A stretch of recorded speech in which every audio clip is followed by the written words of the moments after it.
Shaking, জেলকিং, stretching, তিনটা ব্যায়াম আছে। শেকিং 1 নম্বর যেটা, এটা পেনিস, ধরুন পেনিস, মাসাজ অয়েলটা এখানে লাগাবে, পরিমাণ মতো লাগাবে, যেন এটা পিচ্ছিল হয়। এরপর আঙুলটা এইভাবে ধরবে, তারপরে এইভাবে টানবে, এইভাবে টানবে। তো যখন আমি এখানে টান দিচ্ছি তখন দেখবেন যে মাথাটা কিন্তু রক্ত হয়ে গেছে, লাল হয়েছে, দেখছেন লাল হয়েছে। এই যে মাথাটা লাল হচ্ছে, তো এখানে তো বোঝা যাচ্ছে যে এখান থেকে রক্তটা মাথার দিকে চলে যাচ্ছে। তো পেনিসের ভিতরে যে শিরাগুলো থাকে, এই উপশিরাগুলো যদি আপনার জ্যাম থাকে, এইভাবে টান দেওয়ার কারণে রক্তটা আস্তে আস্তে শিরাগুলোতে আবার কি হবে, মাথায় চলে যাবে। এভাবে 15 থেকে 20 থেকে 25 বার টান দিতে হবে। এইভাবে তেল যদি কমে যায় আবার 2 ফোঁটা নিয়ে নেবে, নিয়ে আবার টানবে, 20 থেকে 25 বার টানবে। এই হলো শেকিং।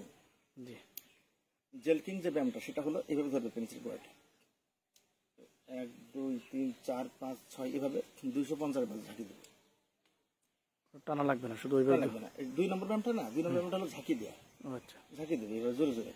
ঝাঁকি দিলে কি হবে, ঝাঁকি দিলে যেটা হবে সেটা হচ্ছে যে আপনার এই গোড়া থেকে রক্ত কি হবে, মাথার দিকে চলে যাবে। একজনের যদি ঠ্যাং ধরে ঘোরানো হয় তাহলে তার মাথায় রক্ত চলে যায় না, ওরকম এবার ঝাঁকি দিলে গোড়া থেকে রক্ত চলে যাবে। 2 নম্বরটা গেল। 3 নম্বরটা হচ্ছে যে প্রথমত ডান হাত দিয়ে এভাবে নেবে, নেওয়ার পরে এভাবে টান দেবে, টেনে এই জায়গায় ধরে রাখবে 20 সেকেন্ড, 20-25 সেকেন্ড। এরপরে বাম হাত দিয়ে আবার গোড়ায় ধরবে, এখানে ধরা অবস্থায় ধরে বাম হাত দিয়ে যখন গোড়ায় থেকে টানবে তখন কিন্তু মাঝখানে ফুলে উঠবে, মাথায়ও ধরা গোড়ায়ও ধরা, ফুলে উঠবে না। তো যখন এই বাম হাতটা আবার গোড়ায় নিয়ে ডান হাতের গোড়ায় চলে যাবে, ডান হাত ছেড়ে দিয়ে এখানে বাম হাতে 20 সেকেন্ড চলে ধরবে।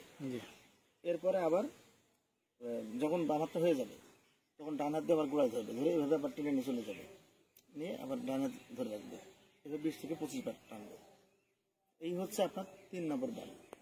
এই 3টা ব্যায়াম যদি করে তাহলে আবার রহমতে পেনিসের যে সমস্যা, যেমন শিরাগুলো নষ্ট হয়ে যাওয়া, এই সমস্যাগুলো দূর হবে। কিন্তু যদি শুধু মাসাজ অয়েলের মালিশ করতে দেয়, কোনো 5 পয়সার কোনো ফায়দা হবে না, কোনো ফায়দা হবে না। যত ভালো উন্নত কোম্পানির মালিশ লাগান না কেন, বিলকুল কোনো ফায়দা নেই। এই জন্য এই 3টা ব্যায়াম করতে হবে। এই ব্যায়ামটা যদি প্রত্যেকটা মানুষই করে, প্রত্যেকটা মানুষের তার পেনিস ছোট থাকবে না, এটা স্বাভাবিক অবস্থা থেকেই যাবে। এটা শুধু রোগাক্রান্ত ব্যক্তি করবে না, যারা সুস্থ আছে তারাও করবে। কারণ শুধু হস্তমৈথুন করলে ছোট হয় তা না, সে স্ত্রী সহবাস করলেও তার একটা চাপ খায়, হতে হতে একসময় সমস্যাগুলো হয়। তো এই জন্য প্রত্যেকটা মানুষই যখন দেখা যায় যে বয়স বেশি হয় তখন তাদের এই সমস্যাগুলো হয়।